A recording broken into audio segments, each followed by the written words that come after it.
Hello everyone. तो आज की इस वीडियो में हम डिस्कस करेंगे रूमेटिक फ़ीवर के बारे में। So rheumatic fever is basically an immune mediated inflammatory disorder which affects your various organs like your joints, heart, your skin as well as your brain, especially the basal ganglia region of the brain. तो इसमें इस disease में जगह जगह inflammation हो रहा है।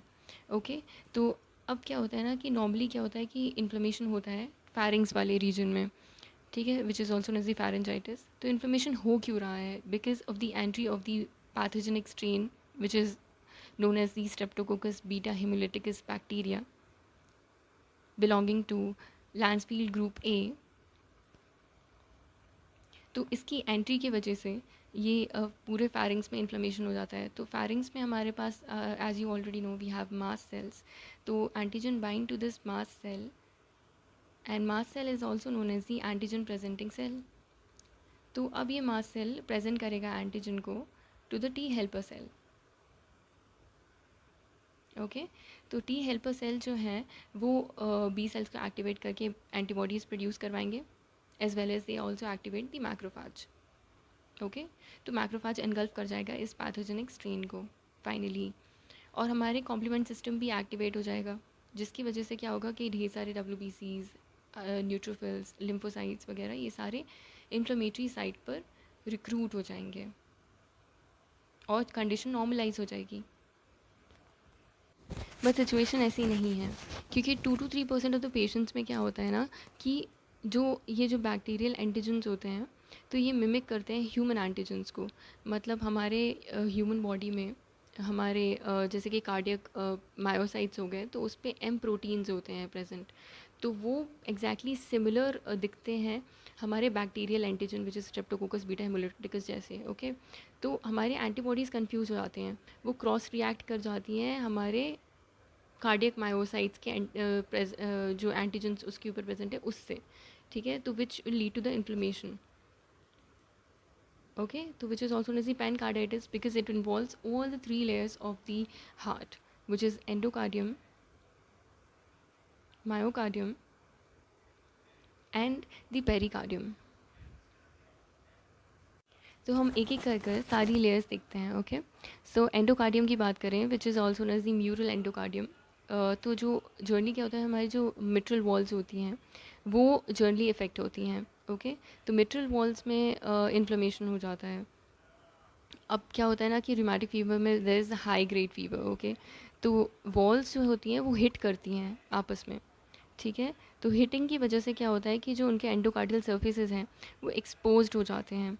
अब इनके एक्सपोज होने की वजह से which will lead to the accumulation of the fibrin and the platelets over there.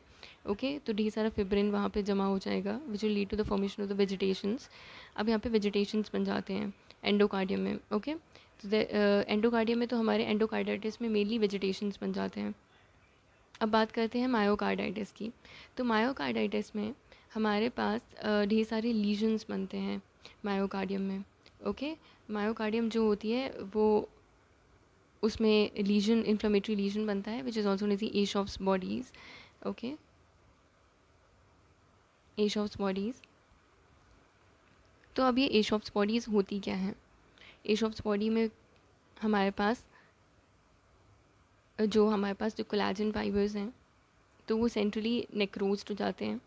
Okay और इन्फ्लेमेशन है तो वहाँ पे इन्फ्लेमेटरी सेल्स होंगे ढेर सारे, जैसे कि लिम्फोसाइट्स हैं, न्यूट्रोफिल्स हैं, ढेर सारे वहाँ पर एक्यूमुलेटेड मिलेंगे एशॉप्स बॉडीज़ में।